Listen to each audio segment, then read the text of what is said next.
அஸ்ஸலாமு அலைக்கும். Hi everyone. ஒரு குட்டி விலாக் பார்க்கலாமா? நான், என்னோடய ஹஸ்பண்ட், என்னோடய பையன் 3 பேரும் சேர்ந்து நாங்கள் எங்கே போகிறோம் அப்படின்னு பார்த்தீங்கன்னா, ஒரு மேரேஜ் ஃபங்க்ஷன் தான் போகிறோம். ஸோ பாப்பாவுக்கு அன்றைக்கி ஸ்கூல் இருக்கிறதுனால ஸ்கூலில் விட்டுட்டு வந்தாச்சு.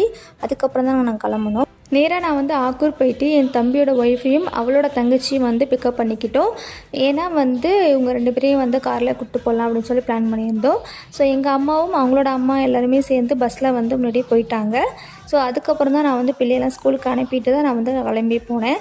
ஸோ எங்கே போனோம் அப்படின்னு பார்த்தீங்கன்னா, திருமுல்லை வாசலில் தான் கல்யாணம் வச்சுருந்தாங்க. ஸோ அங்கே தான் போனோம். நேராக நாங்கள் மண்டபத்துக்கு போயிட்டோம். மண்டபத்துக்கு பார்த்தா மாப்பிள்ளை இல்லவே இல்லை. ஏன்னா வீட்டில் கல்யாணமா. ஸோ விருந்து மட்டும் மண்டபத்தில் வச்சுருந்தாங்க. பொண்ணு மண்டபத்தில் இருந்ததால் பொண்ணை நாங்கள் பார்த்துட்டு அப்படியே சலாம் சொல்லிட்டு வந்துட்டோம். நேராக நாங்கள் சாப்பிட உட்காந்தாச்சு.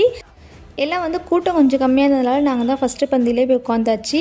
ஸோ நாங்களாம் சாப்பிட்டு முடிச்சுட்டு அதுக்கப்புறம் கையெல்லாம் கழுவிட்டு வந்ததுக்கப்புறம் தான் மாப்பிள்ளையே மண்டபத்துக்கு வந்தாங்க. ஸோ அவங்களாம் வந்ததுக்கப்புறம் எல்லோரையும் பார்த்து முடிச்சுட்டு நாங்கள் அங்கேருந்து கிளம்பிட்டோம். ஸோ நான் கிளம்பிட்டு நேராக காரைக்கால் தான் போனேன்.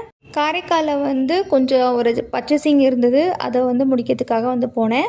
ஸோ அதெல்லாம் முடிச்சுட்டு நேராக தம்பி ஒய்ஃபெல்லாம் அவங்க வீட்டில் இறக்கி விட்டுட்டு நேராக பாப்பா ஸ்கூலுக்கு போயிட்டு அவளை பிக்கப் பண்ணியாச்சு. ஸோ அப்படியே நான் வீட்டுக்கு வந்துட்டோம். ஸோ அன்றைக்கான டே எனக்கு இப்படி தான் போச்சு. உங்களுக்கு இந்த விலாக் பிடிச்சிருந்துச்சுன்னா மறக்காமல் லைக் பண்ணுங்கள், ஷேர் பண்ணுங்கள், மறக்காமல் சப்ஸ்கிரைப் பண்ணுங்கள். நெக்ஸ்ட் விலாகில் உங்களை பார்க்குறேன். தேங்க்ஸ் ஃபார் வாட்சிங்.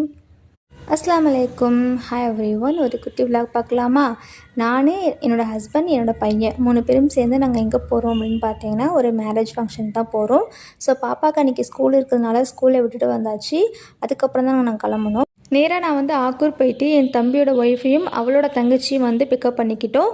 ஏன்னா இவங்க 2 பேரையும் காரில் கூப்பிட்டு போகலாம் அப்படின்னு சொல்லி பிளான் பண்ணியிருந்தோம். ஸோ எங்கள் அம்மாவும் அவங்களோட அம்மா எல்லாருமே சேர்ந்து பஸ்ஸில் முன்னாடியே போயிட்டாங்க. ஸோ அதுக்கப்புறம் தான் நான் பிள்ளையெல்லாம் ஸ்கூலுக்கு அனுப்பிட்டு தான் நான் கிளம்பி போனேன்.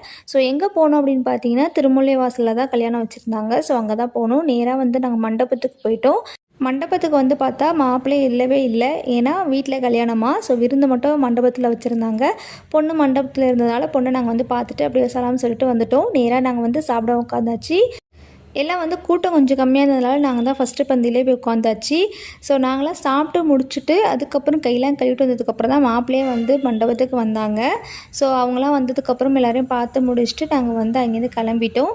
ஸோ நான் கிளம்பிட்டு நேராக காரைக்கால் தான் போனேன். காரைக்காலில் கொஞ்சம் ஒரு பர்ச்சேசிங் இருந்தது. அதை முடிக்கிறதுக்காக போனேன். ஸோ அதெல்லாம் முடிச்சுட்டு நேராக தம்பி ஒய்ஃபெல்லாம் அவங்க வீட்டில் இறக்கி விட்டுட்டு நேராக பாப்பா ஸ்கூலுக்கு போயிட்டு அவளை பிக்கப் பண்ணியாச்சு. ஸோ அப்படியே நான் வீட்டுக்கு வந்துட்டோம். ஸோ அன்றைக்கான டே எனக்கு இப்படி தான் போச்சு. உங்களுக்கு இந்த விலாக் பிடிச்சிருந்துச்சுன்னா மறக்காமல் லைக் பண்ணுங்கள், ஷேர் பண்ணுங்கள், மறக்காமல்